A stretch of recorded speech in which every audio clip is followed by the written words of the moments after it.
A foreign key is a key for the, quote, child table, if you will. We have two tables with a relationship between them, and so we're going to have a column that's used to match the rows back to another table. And keep in mind that the columns in these two tables have to match. They have to hold identical data types at least. I'll show you an example in just a second. You can really think of as a foreign key as almost the primary key for the child table. Now, it's not always that way, and I hope I don't confuse you by saying that. But the foreign key is the column in the child table that maps back to the primary key in the parent table, if you will. Now, let me just say this and just plant this idea in your brain. You don't always have to map back to a primary key. It's not required. The reason we usually map back to a primary key is because the primary key makes it unique, and we know we're matching back to only one row. So I can create a unique key or unique constraint and map back to that column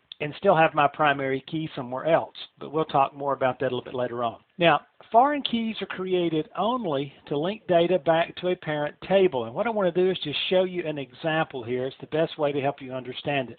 We'll go back to the same issue that I used back on normalization. I've got a table, and I've got my first and last name and the certified status, and then I've got the employee ID over here. Now, this is going to create some issues for me. I've got to store empty spaces here. I'm going to waste a bunch of space, and so I want to denormalize this, and so I want to put it out into a separate table. So I'm going to take that column away, and I'm going to create another table, and you'll notice this table has the data that I want to store, and then the column here that matches back to this unique column here. And so I join these two tables on those columns, or I create a relationship between these two tables. Now, that's my primary key in the parent table, if you will, and that's the foreign key in the child table. Understand something.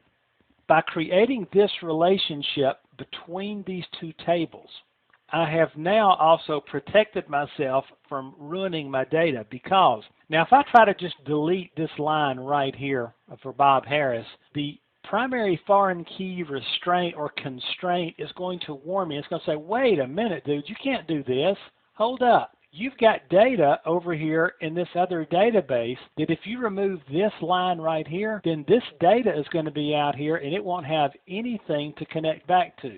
So what's the deal here? You can't do that. So that's a foreign key constraint, and it protects our data. It also will not allow me to add a new record out here with a number that doesn't correspond to this table. So I can't put a 41 out here right now. If I try to put a 41 with data in it, it's going to say, wait a minute, no, because I don't see anything to match to here.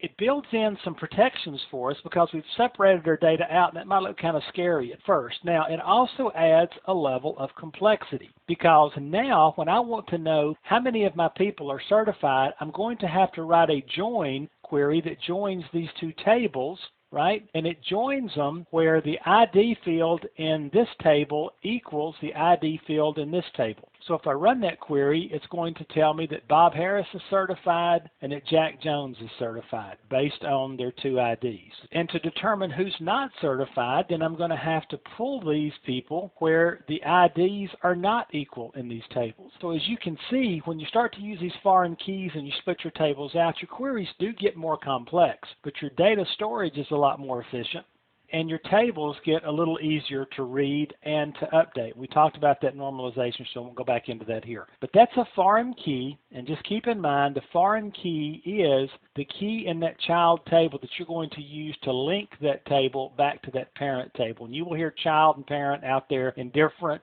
documentations. Microsoft doesn't use child and parent a whole lot when they're talking about tables. They will use primary key table and foreign key table. But if you ever see parent-child, that's really what they're talking about. In some documentation, you will hear tables called objects with parent-child relationships, and that's exactly what they're talking about. So that's real brief introduction to foreign keys.